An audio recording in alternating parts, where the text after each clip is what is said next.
Takže ahojte všichni, co sledují a poslouchají tohle video. Já jsem Asusák, moje stará přezdívka byla Charlie 374, tohle je moje první video a chtěl jsem se zaměřit na unboxing tohohle nového tabletu, možná takový není, ale to je jedno.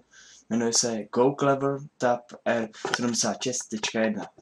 Je to takový, pokud chcete takový levný tablet, praktický tablet, tak tohle je něco pro vás, myslím. Já jsem se ho koupil, protože se mi líbil a vyhovuje mi za tu cenu. A na Asusu, tedy náleze, tak můžete dostat zdarma tyhle hezké rukavice. Můžou se hodit. Ale já jsem si nehodil rukavice tohle, ale kvůli tabletu, samozřejmě. Takže tady už jsem se tak načal, si ho rozdělám, doufám, že to jde vidět, ano. Pomeňte, že to není až tak moc dobrý, já to tak dělám přes webkameru. Dobře, tady máme stručná uživatelská příručka. Vážní zákazníci, kvalitní tuto výrobku je dodána pouze zkrácená příručka. Jo, to stačí, nějaký ty věci, co jsou napsané, podrobnosti. Jo, tohle všechno zjistím, tak můžu zjistit sám. Dobře, takže si ho tak otevřu. Úrovně. Mám tu takový menší problém. Teďka nevím, jak to otevřít. Jo, takhle. Já jsem ale nešiká. Tady už máme samotný tablet, jak můžete vidět. Je v takovém hezkém balu. No, prostě, aby se neponičil. Otevřu. Tak. Ano. Tady je ochranná folie. Ano. A tady už můžeme vidět věci, které to obsahuje. Takže tady tlačítko na zapnutí, microSD, HDMI, USB port. No pak tady máme nabíjení, nebo co to je. Tak, a tady máme ještě tak sluchátka, port. A tady ještě reset. Dobře. Takže tohle byl tablet. Teďka tady ještě mám něco. Bartka, co? To asi se zajímá. To je asi něco k záruce. A teďka si to kopím tady tohle a mám tu nádherný obal. Na tenhle tablet. Tak, ten si taky nějak rozdělám šikovně. Je to vypadá, že jsem s ním nemohl. Tak, tady mám, rozdělám a ano, je tu k tomu ještě klávesnice. To se určitě hodně lidem může líbit, že se musel klávesnice tak dokupovat. Ano. Tady vidíte obyčejná klávesnice. Ještě tu jsou nějaké věci navíc. Třeba tady máte tlačítko FM, tady na spání. Polně všichni, hodně z vás na FM. Prostě zmáčknete FM a tady díky tomuhle můžete se dostat k F11 a F12. Na nima se nevlezlo výsto. Pak tady máme tak posání těch šipek a pak tady, pokud se vám nelíbí tady tohle, chcete jako kdyby numerickou, tak pomocí FNC, tak můžete vytvořit tady numerickou. Ale můžete vlastně použít takové do ruce, já teďka jsem to jenom tak držel ten obal. Ano. Takže tohle tu tak odložím. A ještě schválně, co máme tady. Jo, roztrhnu. A tohle by podle mě měla být asi nabíječka. Ano, tohle je nabíječka. Tohle bylo jenom propojení s počítačem. Kde jsem se na něj chtěl něco přesunout. Ano, tady už je nabíječka. Jo, super, takže to nemusíte nabíjet přes normální notebook, jak se může stát u některých tabletů. Takže to se mi líbí. A pak tu máme manuál. Je vůbec český? No jasný, že není. Tohle je jenom anglický manuál. Tady tohle je Čechy manuál. K tomu dodala Alza. Tak jo, já to dotestovat. Si ho tak hezky vložím semkej. Počkat, tak zvýším, aby se mohlo vlézt, ten tablet.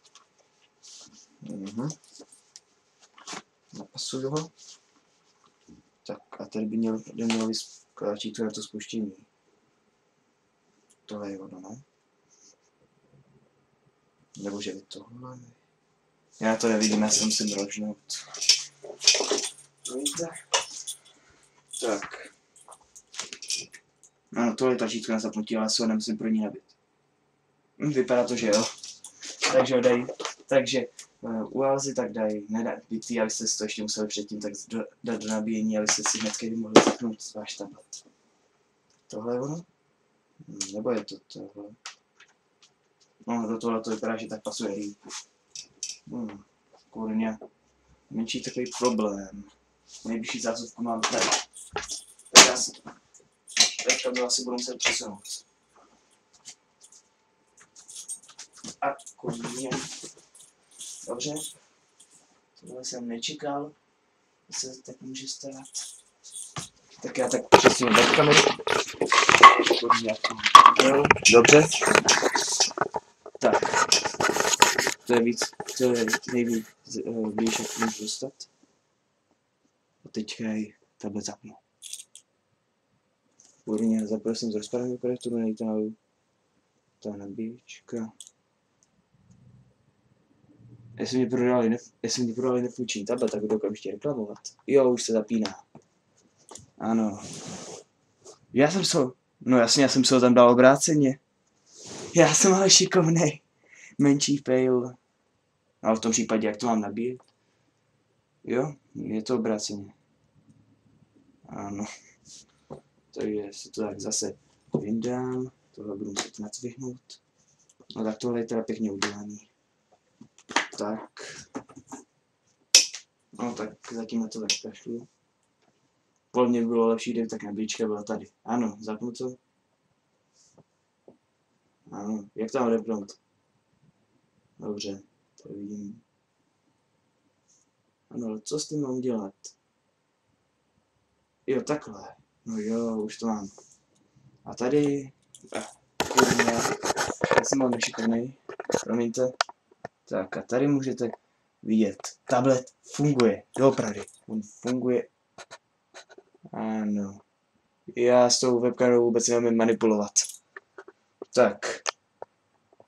Nevím, co jsem ještě by se vám tak mohl ukázat něco, ale s takovým manipulováním, že musím jednou rukou takhle držet a tou druhou tak držet tablet a druhou webkameru, to je docela blbý.